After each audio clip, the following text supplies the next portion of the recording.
I am profoundly religious. My faith is at the heart of who I am.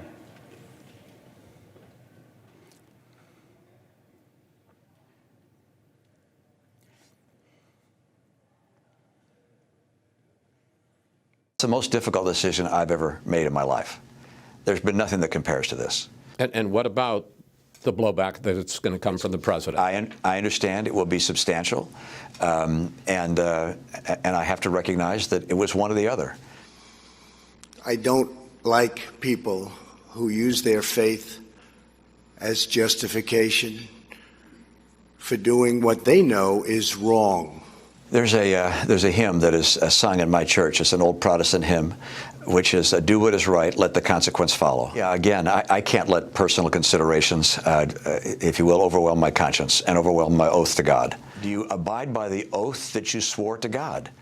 And I believe in God, and I believe I have a responsibility to put that first and to put all those other consequences well behind. But if your faith is your excuse for why you want to impeach this president, the mainstream media celebrates that and says what a conscientious, honorable decision that is. And I think that's a serious contradiction that we need to come to grip with. I agree with him 80% of the time.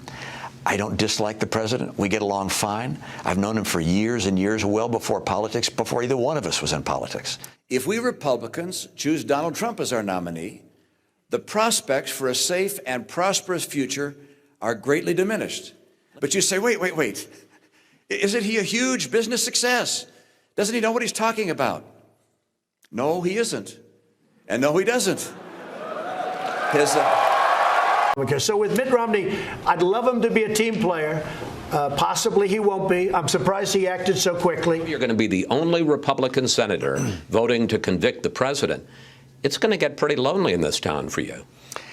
Yeah, it's going to get very lonely. And, you know, it's disappointing that Senator Romney bought into all of Adam Schiff's continued lies about the president. He has come to Donald Trump for his endorsement, for money when he was running. He blew his chance. Bigly. He's not brave. He's a coward. Okay, so the idea that doing exactly what the establishment media and the swamp want you to do is brave is just not. It's the opposite of brave. But if Romney were brave, he would have run for U.S. Senate in Massachusetts against Elizabeth Warren. Right. Okay, instead of carpetbagging his way into a red state where a Republican was going to win anyway. It is not courageous to do things that are against the will of the people of Utah. I know a lot of you, especially in Utah and around the country, are mad at Mitt tonight, and you have every right to be as far as I am concerned.